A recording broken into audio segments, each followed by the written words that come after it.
Baik, bismillahirrahmanirrahim. Assalamualaikum warahmatullahi wabarakatuh. Om Swastiastu. Salam kebajikan, namo budaya.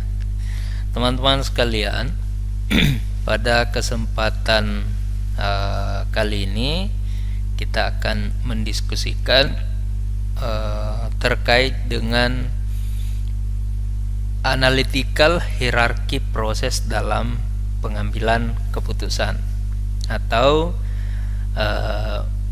pengambilan keputusan yang berdasarkan pada metode proses hierarki, ya, analisis metode atau pendekatan proses hierarki.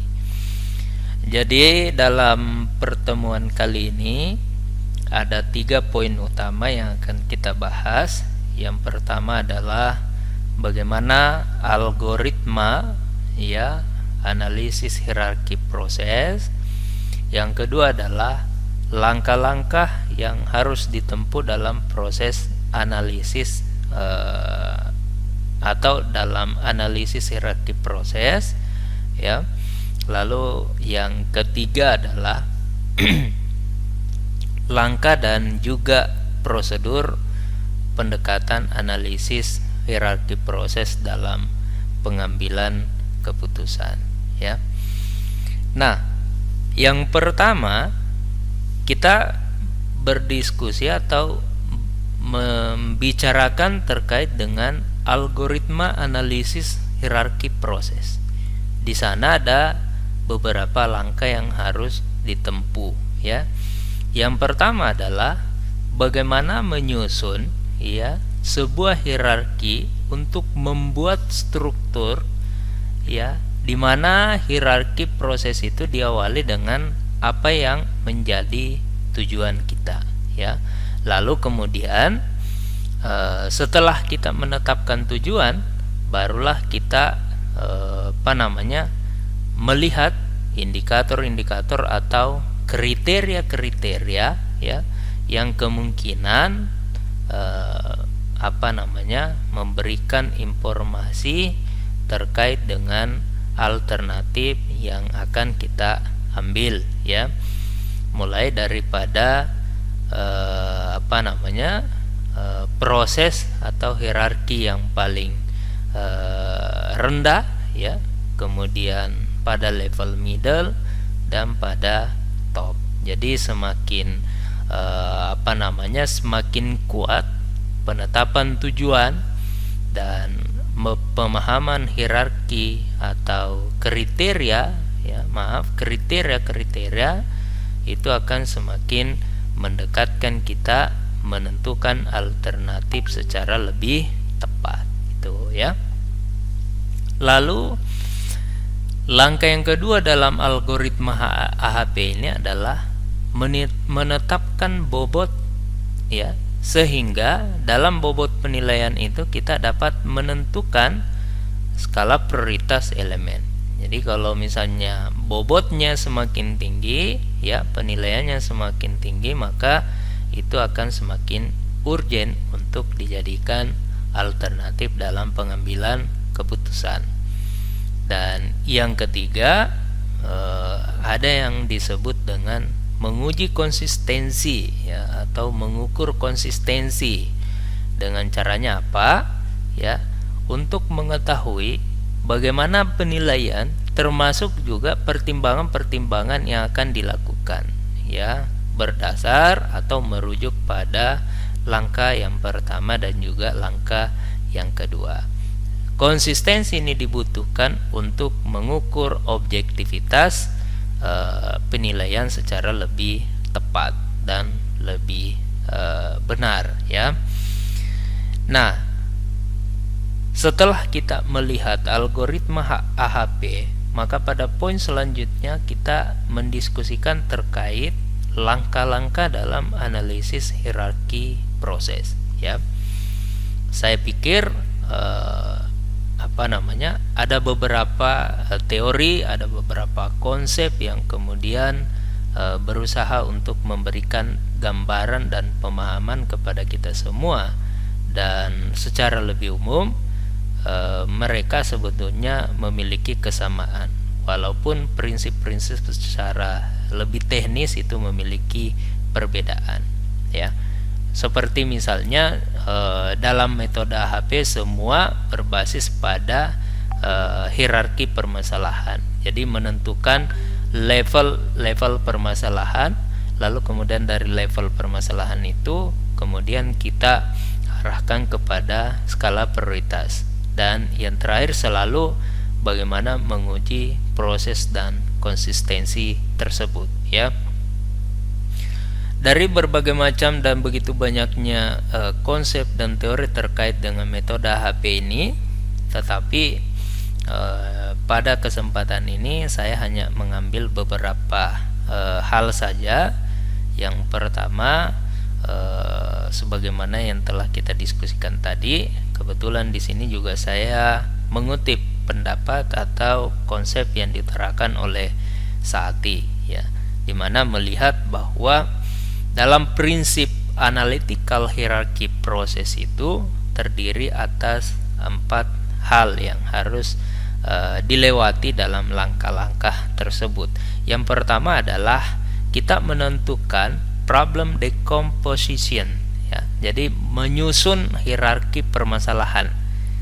Level masalahnya rendah, sedang, ataukah besar, seperti itu, ya. Lalu kemudian kita lakukan comparative judgment, ya. Jadi memberikan penilaian berdasarkan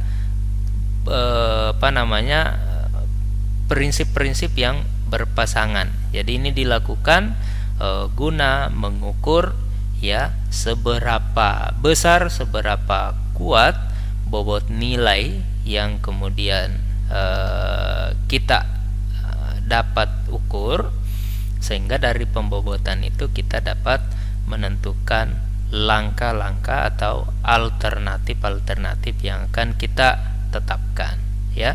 Lalu setelah adanya langkah alternatif yang kita tempuh berujuk pada permasalahan tersebut, maka langkah selanjutnya disebut dengan synthesis of priority.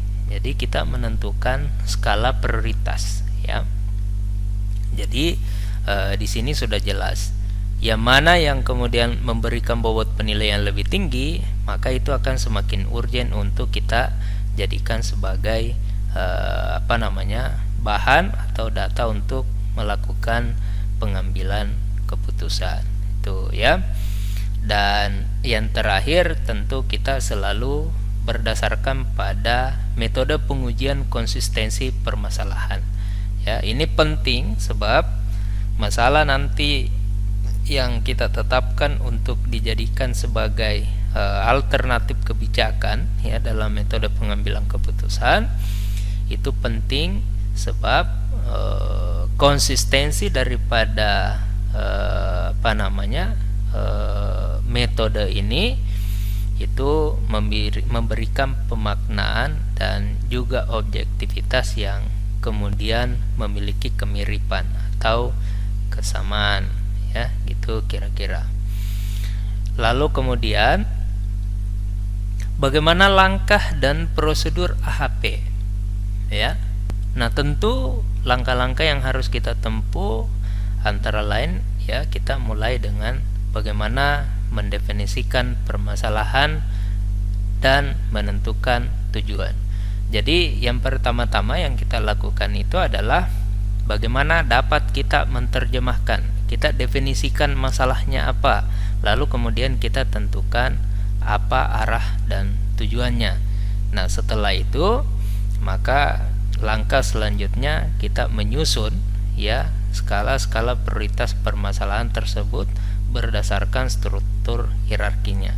Jadi kita tentukan level bawah, menengah sampai dengan yang ke atas. Nah, semakin kompleks permasalahan, maka itu akan semakin membutuhkan peninjauan yang lebih detail dan juga lebih terukur.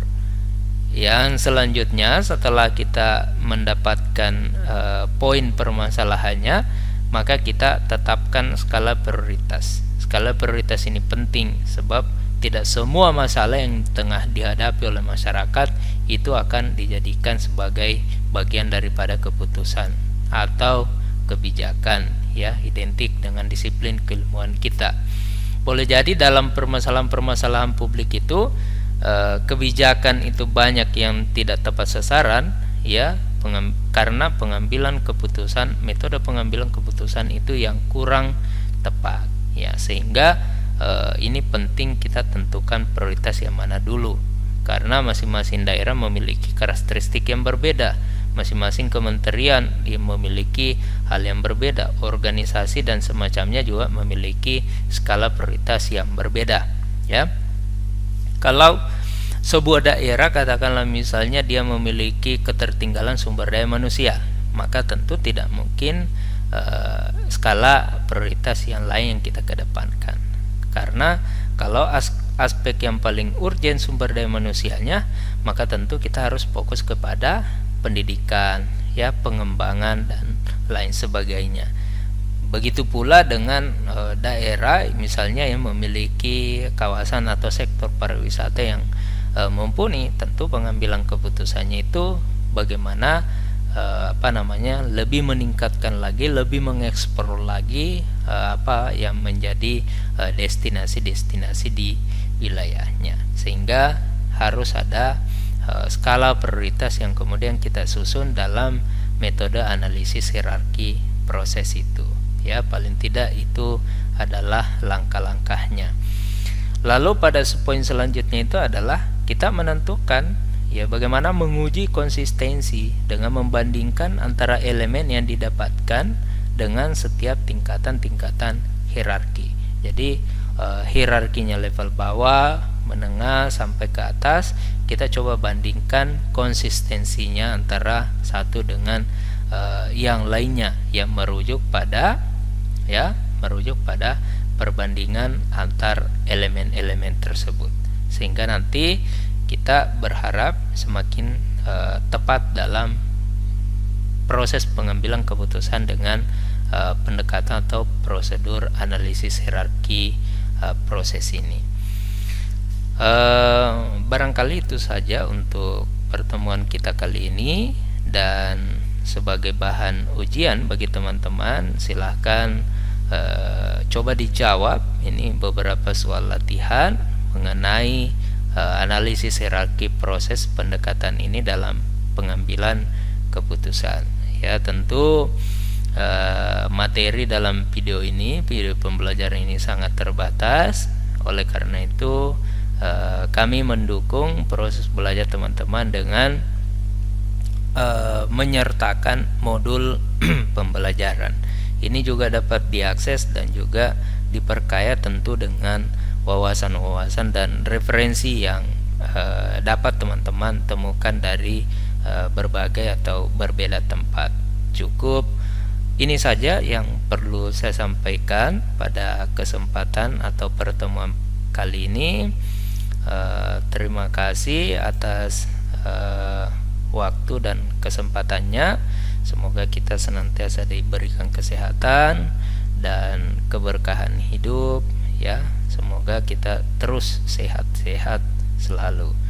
Demikian, assalamualaikum warahmatullahi wabarakatuh.